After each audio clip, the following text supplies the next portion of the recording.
यहाँ से मूर्ति नहीं है। यहाँ पे इस चौक पे मूर्ति लगी और अंबेडकर चौक के नाम से अंबेडकर यहाँ पे बाबा साहेब का अस्तित्व और इतिहास बने यहाँ पे कि ये 100 दिन आज हुए हैं, 1000 दिन भी हो जाएंगे तो हम यहाँ बैठेंगे और डट कर मुकाबला करेंगे। और प्रोफेसर रितु के 101 दिन कंप्लीट और उनकी रितु के साथ साई की तरह रहने वाला उनका वॉलेंटियर, उनका छोटा भाई रितु का संजीव तोमर, जाति से जाट, और पहले दिन से 101वें दिन तक इस आंदोलन में आज रितु के साथ हैं। उनसे जानने की कोशिश करेंगे कि इस आंदोलन को क्या उतार चढ़ाव उन्होंने देखे और 100 दिन के बीच में जो उन्होंने क्या खोया, क्या पाया, और अब आगे इस प्रकार से वो डटे रहे, आगे उनकी क्या रणनीति रहेगी। संजीव, 100 दिन से ज़्यादा हो गए, पहले दिन से तुम प्रोफेसर रितु के साथ हो, क्या उतार चढ़ाव रहे हैं और क्या लग रहा है कि आंदोलन सही दिशा में आप लोग जीत की तरफ हैं? देखिए, हमारे खूब भरोसा है कि हमारा जो जीत है, और हम ये अपने जीत के नहीं, जो हमारे जो पिछले वाले जो यहाँ जो हमारे भाई जो पढ़ने वाली स्टूडेंट जो जिनकी हत्या हुई, पायल तड़वी की, अनिल कुमार की और रोहित बेमुला की, उनके लिए न्याय मांग रहे हैं ना, उनके परिवार के लिए इंसाफ मांग रहे हैं। और ये आज जो एक दिन जो हो चुके होने वाले धरने को और बाबा साहब का जो परिणाम दिवस जो मनाया जा रहा है, और ये मैं आज बताना चाहता हूँ जो इस जो और लोग जो टारगेट किया जा रहा है, जैसे आज देख लिया आपने लक्ष्मण यादव जी को निकाल दिया गया, जो एक एक कर करके निकाला जा रहा है। क्यों? कि वो जितने भी इनके आरएसएस के लोग हैं इनको लगाने का काम कर रहे हैं। ये लोग उनको निकाल करके आरएसएस के लोगों को लाए, आरएसएस के लोगों को लगाने का काम कर रही है। और जब तक मैं डॉक्टर रितु जी को मैं एक दावे के साथ कहता हूँ, जब तक इनको न्याय नहीं मिलता और जब तक वो डॉक्टर सविता राव जब तक जेल नहीं जाती, उसको नौकरी से नहीं हटाया जाता, जब तक मैं अपना घर का चेहरा, घर का मुंह नहीं देखूंगा। मैं संजीव, मैंने बताया इनके परिचय में, संजीव जाट कम्युनिटी से आते हैं, ओबीसी, और इन्होंने नीली जैकेट पहन करके ये कहा था पहले दिन कि मैं अम्बेडकरवादी जाट हूँ, मैं जब जाऊँगा जब बहन रितु को न्याय मिल जाए। और आज भी 101 दिन के बाद में इस स्टेटमेंट पे कायम है कि हम जब जाएंगे जब प्रोफेसर रितु को और रितु से पहले, चाहे पायल तड़वी हो, चाहे रोहित बेमुला हो, अन्य लोगों, लक्ष्मण यादव हो, उन लोगों को न्याय नहीं मिलेगा, ये अपने घर जब जाएंगे। और कुछ साथी हैं, क्या नाम है आपका? मेरा नाम है मनोज भाई। कहाँ से आए मनोज जी? मैं झारखंड से हूँ। झारखंड से आए, कैसे देखे आज इस आंदोलन का क्या भविष्य दिख रहा है? हमने झारखंड से पद यात्रा करते हुए, जब मैं वहाँ से आ रहा था 3 सितंबर 2023 को झारखंड से मैं पद यात्रा करते हुए आ रहे थे, तो सोशल मीडिया से पता चला कि हमारे बहुजन समाज की बेटी डॉक्टर रितु धरने पे बैठी हुई है, जो कि जाति उत्पीड़न हुई है और कॉलेज से उनको निकाल दी गई है।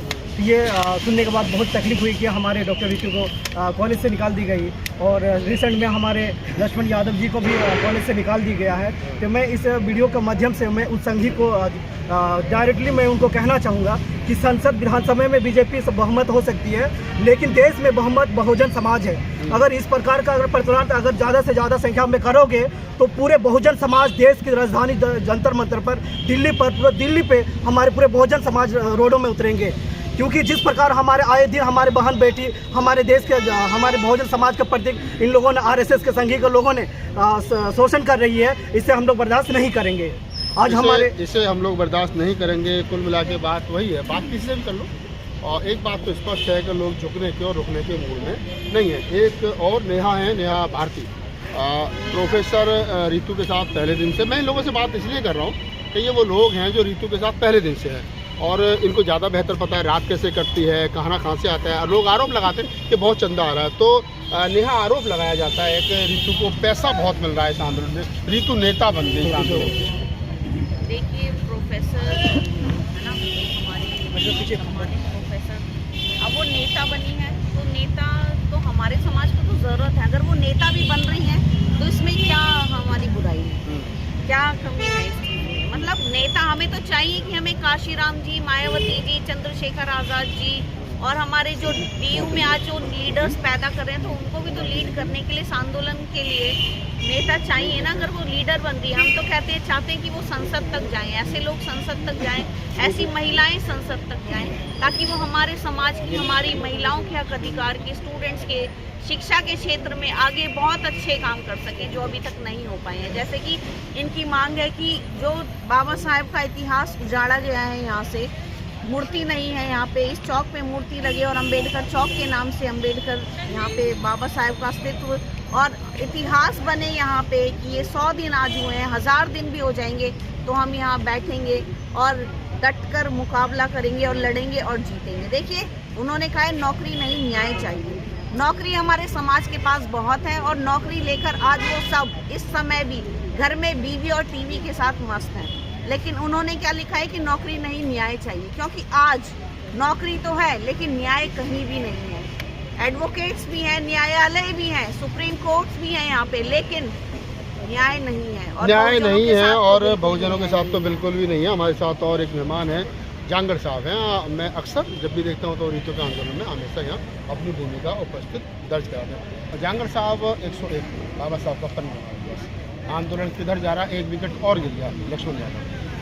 देखिए बहुजनों की लड़ाई है और ये बहुजनों को इस बात का लंबे समय से इस बात का एहसास है कि जब भी हम लड़ेंगे तो कोई ना कोई ऐसे एक्सीडेंट होते हैं, वो डराएंगे, वो धमकाएंगे और भी हथकंडे वो अपनाएंगे, लेकिन समाज के लोगों को आगे बढ़ चढ़ के, चाहे ऋतु का धरना हो, डॉक्टर ऋतु जी का हो, चाहे तमाम और भी आंदोलन हो, पिछले आंदोलनों से शिक्षा लेकर के संयम बना करके आंदोलन को लंबा चलाया जाए, ताकि मनवादियों को, जो इस देश के अंदर जो गलत विचारधारा के लोग हैं और जो अपने आप को ताकतवर और बाहुबल कह रहे हैं, उनको इस बात का एहसास होना चाहिए कि अगर आप कुछ गड़बड़ करोगे तो अभी लोग धरने पर बैठे हैं। और जिस तरह बार बार मोहम्मद प्राचा जी से हम एक बात सुनते आ रहे हैं, अब देखिए हमारा कोई ज़्यादा कोर्ट का के बारे में जानकारी हमारे पास कम है, लेकिन उन्होंने कहा कि रोड की जो लड़ाई है वो 80% कोर्ट की और 20%। ये इस बात से हम सहमत हैं, क्योंकि हमने लंबा समय रोडों पे रह के देखा है